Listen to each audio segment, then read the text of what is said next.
tiene que haber una pena. Este criterio colombiano, que viene de la doctrina sobre el indulto, es también compartido por el sistema peruano. En tercer lugar, vuelvo a la fuente colombiana, y esto es muy importante: el otorgamiento de este instrumento, ojo, está limitado a los delitos políticos, no pudiendo concederse el indulto a los delitos comunes. Miren, esto ya es entrar en una materia de mucho mayor rigor. Es decir, un acto de sedición, un acto de rebelión, que evidentemente está configurado como delito y al cual se le aplica una pena, de acuerdo a este criterio de regulación del indulto, es materia de gracia, es materia de perdón. Un delito común no se puede aplicar a un delincuente común el indulto. Y esto hace una diferencia sustantiva con el Perú. Porque en el Perú el indulto se aplica indeterminadamente a quien está preso por la comisión de un delito de naturaleza política, pero también a quien está preso por haber cometido un delito común. El criterio que se introduce es un criterio donde la justicia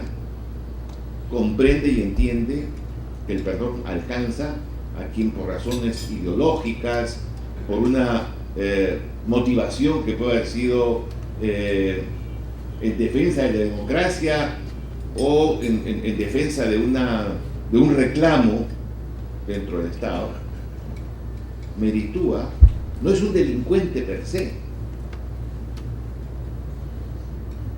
Admitamos que no se puede perdonar el delito con el indulto, ¿no es cierto? Y la consecuencia de quien a través del indulto es perdonado en el cumplimiento, en la ejecución de la sentencia, 10, 15, 20 años, prácticamente está recibiendo como premio la impunidad por el delito común que cometió. Y eso, desde el punto de vista de la justicia, es ciertamente incompatible con una noción de objetividad, de imparcialidad y de sanción a quien afectó derechos sustantivos de la sociedad. Y el cuarto criterio que establece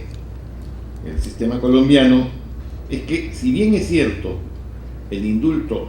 no extingue la pena, no debe entenderse que la obligación de reparar,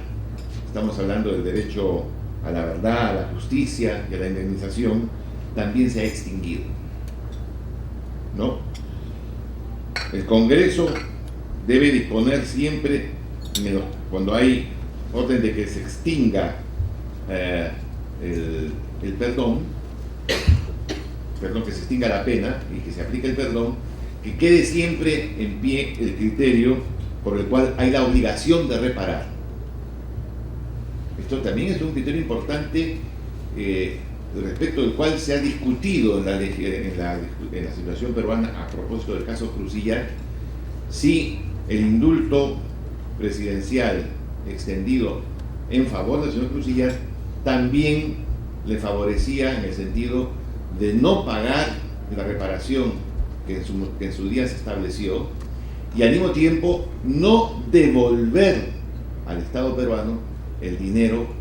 que recibió de la manera que, como todos sabemos, recibió. Esta jurisprudencia colombiana, que a mi juicio es también aplicable al caso peruano, debiera dejarnos con claridad el concepto de que la reparación no está incluida en el perdón y la devolución de lo percibido delictivamente tampoco. En realidad, el indulto desde este criterio simplemente se restringiría a la recuperación de la libertad, al no cumplimiento de la sanción con supresión de la libertad, por el periodo que la sanción haya establecido. Es decir, en un criterio que nos ilumina a través del derecho comparativo, nos encontramos con dos elementos sustantivos. El indulto es perdón, pero el indulto no puede ser ejercido como una potestad arbitraria y absoluta, sino regulada, reglamentada, precisada y con intervención, además, de otros poderes del Estado. Esto nos llevaría a pensar que si hacemos un análisis en una perspectiva de ubicación del indulto en una sociedad democrática gobernada por un Estado democrático, el indulto en el Perú debe ser regulado y hay de por medio una tarea de carácter legislativo que precise en mucho mejores términos cómo, cuándo y por quién se ejerce el indulto, y de manera mucho más precisa de los criterios que por vías más bien del derecho internacional hoy en día restringen la aplicación del indulto en el Perú. Este caso colombiano me lleva a otra reflexión, a la reflexión de las limitaciones que hoy en día provienen por vía del derecho internacional. Y con un paréntesis respecto al anterior, quiero decir que para el caso peruano existen hoy en día disposiciones del derecho interno que sí limitan la aplicación del indulto para determinadas situaciones. Por ejemplo, el delito de narcotráfico o el delito de secuestro agravado. Existen leyes peruanas que son invocables porque el indulto solamente se aplica en función de la legislación que está vigente en el momento en que el indulto se otorga, que impiden al presidente de la República ejercer el derecho de gracia tal como lo establece el dispositivo del artículo constitucional 118, inciso 21,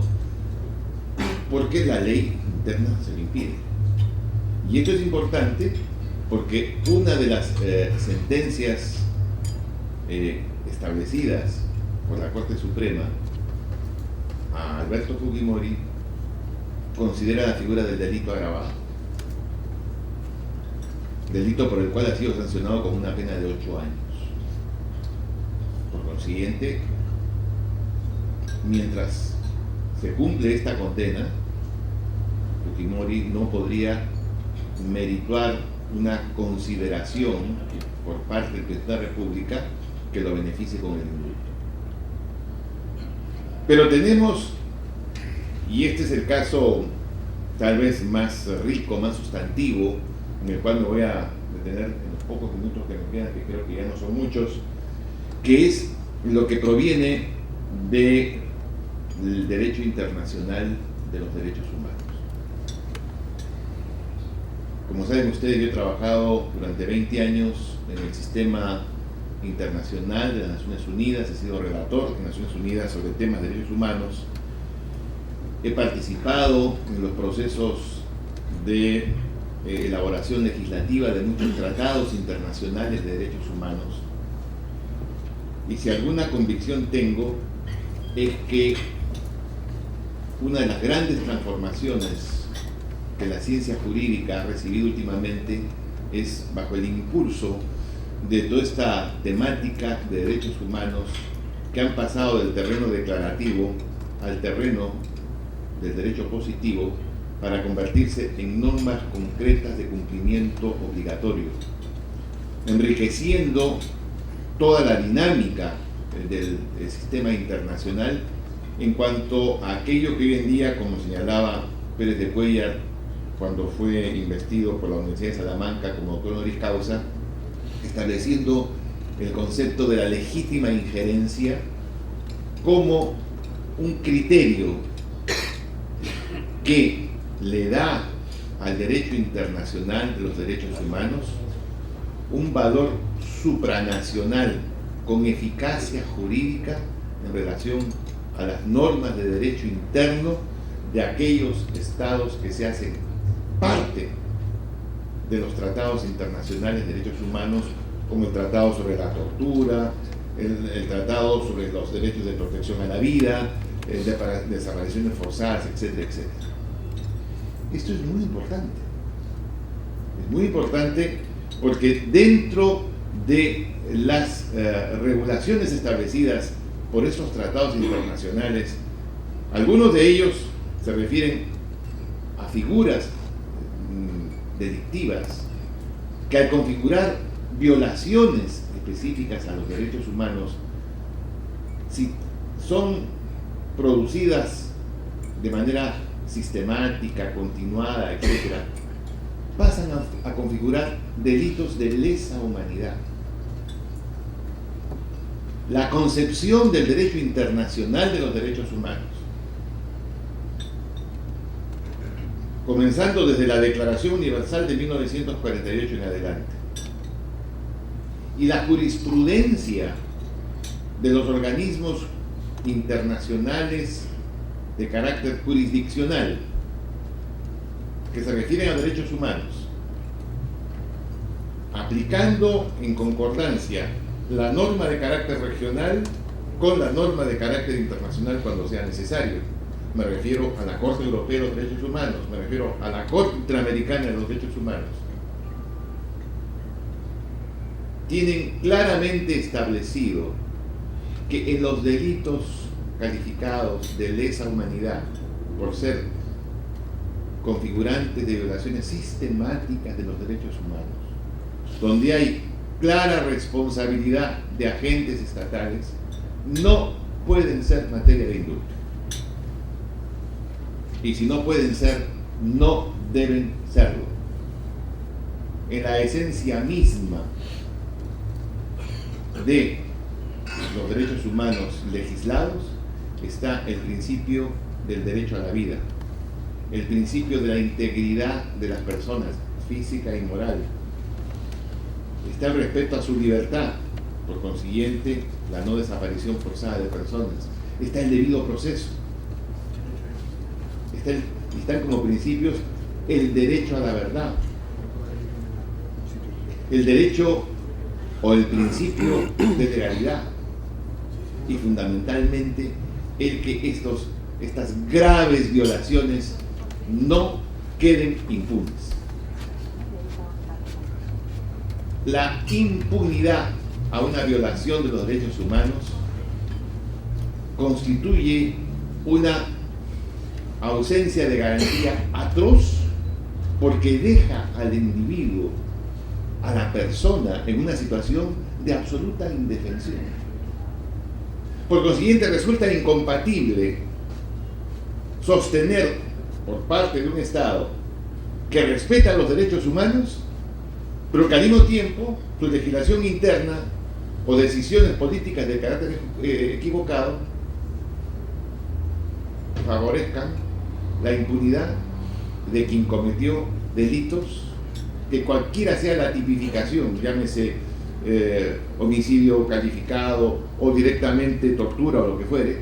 terminan haciendo que la sanción sea una burla. Porque ¿de qué sirve un proceso judicial que termina en una sanción de 20 o 25 años porque se ha comprobado justamente delitos graves contra los derechos humanos, si a los 2, 3 meses o un año se le aplica el indulto? Ha quedado anulado el efecto sancionador y lo que ha quedado consagrado es la burla, la impunidad. El ciudadano queda notificado que las garantías legales que protegen sus derechos han sido prácticamente debilitadas al extremo de que el que comete el delito es premiado con la impunidad y la víctima queda en una situación de injusticia porque no se ha hecho en su caso aplicación correcta del derecho para sancionar a quien en violación de derechos humanos mató, torturó, desapareció